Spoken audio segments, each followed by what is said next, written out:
Hello,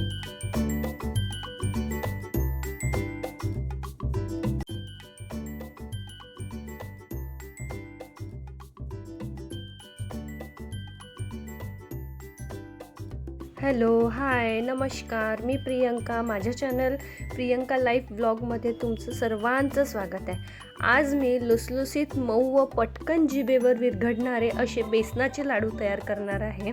त्यासाठी सर्वप्रथम आपल्याला बेसन भाजून घ्यायचे आहे. त्यासाठी मी मोठ्या तळाची कढईचा वापर केला आहे. शक्यतो भाजणीसाठी कढईचाच वापर करावा. कढई ही गोल असल्यामुळे व्यवस्थित भाजल्या जाते व भाजण्यासाठी वेळ पण कमी लागतो. सर्वात प्रथम मी बेसन भाजून घेते. आता मी कढाईमध्ये 2 मोठे चम्मच तूप घेतले आहे. त्यात घालायचे आहेत आपल्याला बेसन.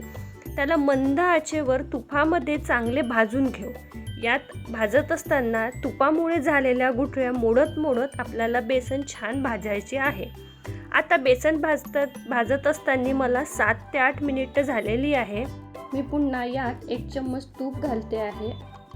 गॅस आपल्याला मीडियम फ्लेमवर करून बेसन छान गुठळ्या मोडत आपल्याला बेसन हलकासा रंग बदलेपर्यंत आणि खमंग सुगंध येईपर्यंत आपल्याला बेसन छान भाजायचे आहे.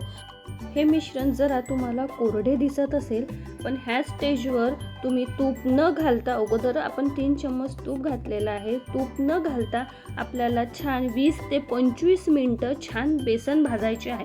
आताचे 25 मिनटं आणि अगोदरचे 5 ते 7 मिनटं म्हणजे असे 30 ते 35 मिनटं आपल्याला बेसन छान भाजायचे आहे.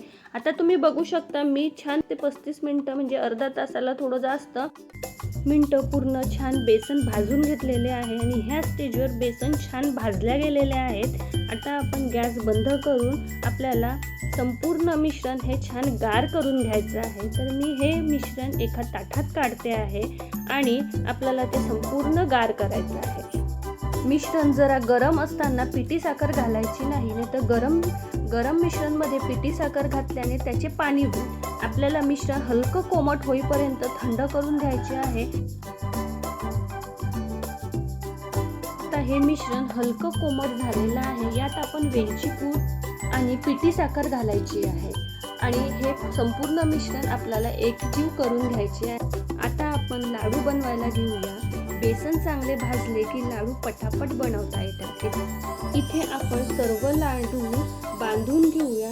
ही रेसिपी तुम्हाला कशी वाटली नक्की मला कमेंट करून सांगा व व्हिडिओ कसा वाटला हे पण कळवा. जर तुम्हाला व्हिडिओ चांगला वाटला असेल तर व्हिडिओला लाईक करा, चॅनलला सबस्क्राईब करा आणि माझ्या चॅनलला